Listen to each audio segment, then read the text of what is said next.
Hey everybody, welcome back to the Planeswalker Coach channel. I'm your host Paladin Robin. Folks, thank you for joining us today. We're taking a look at Ugin, Eye of the Storms. This is the Planeswalker that we're covering in this video. And you know what? We're going to be taking a look at some of the strategies I think are really good for this one. I'm going to be showing you guys some of the things that I would like to build for when it comes to this Planeswalker. I'll be giving you guys some combos and strategies and things that you guys can use for this one. But before we get started with that, we want to make sure we thank Webcore. Webcore has been great to us. They've given this Planeswalker here to us so that we can do this video for you, and you guys can be as full with knowledge as possible regarding this one, and you guys can kind of use that knowledge and decide for yourself if this is a Planeswalker that you would like. So thank you again, Webcore. You guys have been awesome. All right, folks. Let's get started. We have 130 for the hit points. I think we've seen some Planeswalkers with a little bit less than that. 130 is on the higher range. I think 130 is a lot. That's a good amount, especially because if you're going to be building for this Planeswalker, you're going to be using every single card that is available, because this is a colorless one, and that basically means you can use whatever card you want. I would say be careful when it comes to using specific colors that don't go with the particular event that you're going to be trying to play this one with, because that's the biggest thing. The event node color will pretty much determine if you're able to play with this one or not. So really, this is a nice one. It doesn't have the color as you see, but that's sometimes better, sometimes worse. You guys can kind of build for your own play style there and kind of decide for yourself. But either way, 130, that's a nice amount. All right, let's take a look here. We have the mana bonuses. It's one across the board for all the colors. I'd say, obviously, if you're going to be playing with this one card you probably want to keep in mind is Sunken Citadel.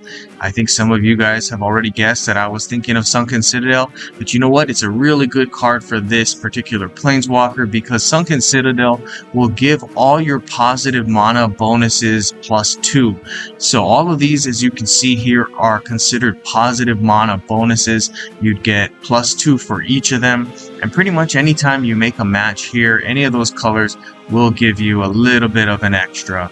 You would get some nice help there using Sunken Citadel. So really cool card. Definitely one of the ones that you should definitely be thinking about using for this. Okay, so let's take a look at this first ability. It's called Multiverse Synergy. For each colorless card in your hand, convert 2 gems to loyalty gems and gain 4 life. I think this is a very, very useful ability. I would use this in a deck that has only colorless cards, and that's probably the best way that you can pretty much maximize the effect here. 6 cards in your hand, of course, will get you the max amount of cards that you have in your hand. 6 cards will get you 12 gems that are converted to loyalty, and you'll gain 24 life. So that's really good. What you're hoping for is the loyalty gems to connect to each other. You get some nice cheap matches there, and then hopefully be able to hit this next turn. That's going to be super awesome. You're going to get that nice little buff here for your life. It's not really a buff, obviously, but you're gaining life, and that's going to be really, really cool. So excellent first ability here. One thing that I would also point out is if you're using this one, I would say use Alhamrit's Archive. That's an excellent colorless card from Origins. Those of you that know what I'm talking about, you'll probably be like, yeah, that's a great card. That one I really like, especially because it says basically every time you draw a card, you can draw 2 cards. And that's going to help to fill up your hand. That's going to get you that 6 that you want in the hand very, very quickly. And you'll see how that's going to work out in the gameplay, because I've included that in the deck that I've built for this one here. Okay, so very cool. All right, let's take a look at this one. Mindful Meditations. Fetch the first support card from your library. Draw 2 cards. The first colorless card in your hand gains X mana. X is the number of colorless cards in your hand times 4. So you can see here, this is something that helps out if you are needing mana. You can hit this. If you need cards, you can hit this as well. It'll pick up 2. Also, if you kind of play this one, I would say try to use it in decks that have only 1 support. If you have certain decks with like that single support style, you'll be able to guarantee that you pull that support when you hit this. So that's really, really good. I would kind of think about using this ability with the Portal to Phyrexia threefold Gear Hulk combo. That's an interesting combo. I think those of you that are familiar with it, you'll know that the threefold Gear Hulk is kind of an interesting creature. It's colorless, so it kind of goes here, but being that it's colorless, being that it's that creature, what it does is it puts gnome tokens down every time it comes into play. The amount of gnome tokens that it'll put down are the creature's power. And it's going to ask you, do you want to get rid of a reinforcement from a target gnome creature? And if you do, that creature, or the threefold Gear Hulk rather, will get double strike. What I like to do is use that threefold Gear Hulk, get rid of the reinforcement, throw it into the graveyard, and pull it out with the Phyrexia, the Portal to Phyrexia. Once you pull out the threefold Gear Hulk using the Portal to Phyrexia, you're going to be able to create more tokens. You're going to be able to use that every single turn. You're just going to be able to kind of create a turn-by-turn cycle where you're able to put out a lot of those gnomes and then just get them bigger and bigger. So kind of a cool combo. If it's the only support that you have, and of course I'm talking about Portal to Phyrexia, if Portal to Phyrexia is the only support in a deck like that, then you'll be able to hit Portal to Phyrexia. Every time you hit this one here, you'll be able to get it out there for you. Okay, so let's take a look at this last one here. Align with the Blind Eternities for 18. Opposing creatures gain stun counter 1. Then you can create 3 Binding of Ugin tokens. Here are what the tokens look like. It says, while on the board, decrease all colored mana bonuses of that player's Planeswalker by 1. Then this support loses a shield. So kind of interesting. This one will slow down your opponents. This one, I'm not really thinking that this is going to have a huge use in gameplay. I think this is going to be one that definitely slows down your opponent, but has the potential to slow you down as well. So I'm not really sold on this ability here having a great ton of use. As I'm kind of looking at it, this just isn't something that fits with my playstyle, but you know what? It may fit with your playstyle. In fact, this might be something that you lean on heavily, and that's cool too. But just my thoughts. I'm sure there are going to be players out there that are like, no, this is an excellent thing all the way around, and that's super cool. That's what I like about this game. Everybody's got their own take, and they're all just super legit.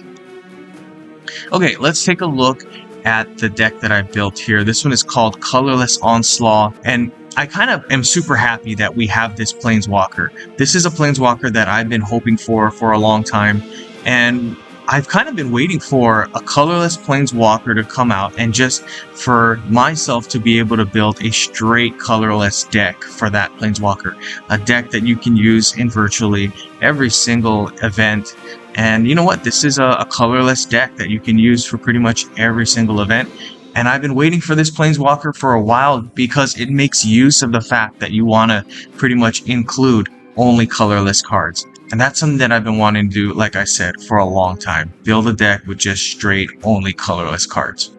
Okay, so let's take a look at the deck that I've built here. One thing you're going to notice is with colorless, you're going to have to play defense with creatures or supports. Alright, you're not going to have a ton of spells like this one here that are going to be able to do a lot of good removal. In fact, this one is probably one of my favorites. There are not a ton, like I said, that will do good removal. You're going to have to get your defense from somewhere else. So, Ulamog here, pretty nice. When this creature enters the battlefield or attacks, exile an opposing card with the greatest mana value. Good for defense. Cityscape Leveler here, also good for defense. When you cast this creature or this creature attacks, destroy your opponent's last creature. If you can't destroy an opposing support, then your opponent creates a Power Stone token. So again, this is excellent for playing defense. Sire of the Seven Deaths, excellent again for defense. What you'll see is you have reach, plus you have this here. This is First Strike. It's going to help you to take out creatures when this one blocks. I like to include dissection tools. That's excellent for helping me get Death Touch. Death Touch is going to be something that really helps you to kill your opponent's creatures. And you know, when we take a look at Sire of the Seven Deaths here, you have the ability to reach, you have the ability to use Vigilance, and you have First Strike. So that means this one will block, will do the Death Touch damage using the First Strike before it takes damage. And you know what? That's just a super awesome way to just pretty much kill off your opponent's creatures. I'd say put this one down. If your opponent's got some creatures out, they're going to just hit the floor. So really cool. The rest of these here, you can kind of play with the way you want to. I have Mana Crypt. This one will give you free stuff. Mox Opal, again, for free stuff. And the reason I'm going to try to emphasize the free stuff is because these guys are expensive, right? You're not going to really want to pay for them in full, especially considering here with these mana bonuses, all right? So Mana Crypt is good. Mox Opal is good, as I mentioned. Straight up getting stuff for free. Okay, let's take a look at some gameplay. Folks, as we get off into this gameplay portion here, I'm hoping to get my creatures out. I'm hoping to make sure that we get our defense going. That's going to be really good. And of course, if we have the ability to hit the Banner of Kinship, that's going to be super awesome for offense. So we'll see what we can do. There we go. We got a Mox Opal out. It's kind of on the bottom here. That's not a great place. I'm not really super excited about that, but it looks like we have some things offensively we can go around with. There we are. We'll hit that. That will get our first creature out. That's great. We have an advantage here, folks. We have the ability to get some defense being played here. That's going to be awesome. And Sunken Citadel is going to help us too. We're going to go like that. Get our Sunken Citadel out. Nice. And okay, awesome. Folks, what I'm hoping for is another way to get things paid off, right? We have the Mox Opal out. We're going to want the Mana Crypt pretty soon if possible. And if we can get that going, folks, that's going to be super awesome. That's going to definitely help us to make sure that we have a nice flow of free things coming out. Alright, the opponent is taking their turn, making some moves there. Dissection tools. Alright. Going with this. Sire of Seven Deaths. See, as I mentioned here, it's tough because we got this thing on the bottom. We're going to be hurting right there. It's gonna take us some kind of a ability here to kind of make sure that we can use that better. And the opponent has played Rakdos. Okay, so you know what? We're gonna go and do this. We're gonna try to see if we can convert some gems. And you know what? That's what I was hoping for. I was hoping to do that because what it's gonna do is allow me to make a move over here. That's gonna be able to punch out the Cityscape Leveler to crush Rakdos. And boom. Quite nicely done. This is a pretty cool deck, folks. I do like that you can use it for pretty much anything. I like that you have some good defense here. As I mentioned, it's pretty tough to build a colorless deck that just is a good defensive deck. It's just the reason for that, obviously, is that you're gonna be short when it comes to being able to find spells that kill things and whatnot. So gotta be able to make sure you play some good defense using creatures, using your supports. And you know what? This deck does a good job doing that. Alright, Elhamret's Archive. This is an excellent card. It's going to help you to draw double. That's really something that's going to be excellent for this deck here. We do need that. And you know what? I think we'll go with this. I'm going to try to move this blue over here and then spark some stuff for free. We'll see if the opponent can kind of read my mind and then use that against me. Doesn't look like it. Oh, Dihada Binder of Wills. Alright, we're making some moves. Banner of Kinship. I like Banner of Kinship. I tell you what though, I'm going to hold on to it. Not use it yet. There we go. Okay, Elhamret's Archive is out. That's going to be excellent. That's going to allow you to draw double. I have my second ability here That's going to be good as well. I'm going to be able to draw double for that. I'm hoping to get 2 banner kinships. Oh, right there, Monocrypt. That's good. Tell you what, we'll go like this. In fact, we'll go like this. And I see I'm tempted to hit this. I think what I'm going to do is I'm going to hit it. And what that's going to allow me to do, obviously, is pull a bunch of other cards. All right, we're looking good. What I'm going to do now is set myself up here. Okay, what that's going to do is it's going to get Monocrypts out. That's awesome. Going to put out another creature and then banner a kinship for a really, really nice buff. Let's take a look. Actually, I'm going to get a second one here. There we go. Banner kinship. Where's my buff? There it is. Super cool. That's great, guys. That's going to be something super awesome. I'm going to be able to win it on the next turn. Folks, I hope you guys enjoyed the video. Oh, look at that right there. Totally unexpected. Like and subscribe. Share with all your friends. That really helps the channel. Good gaming, guys.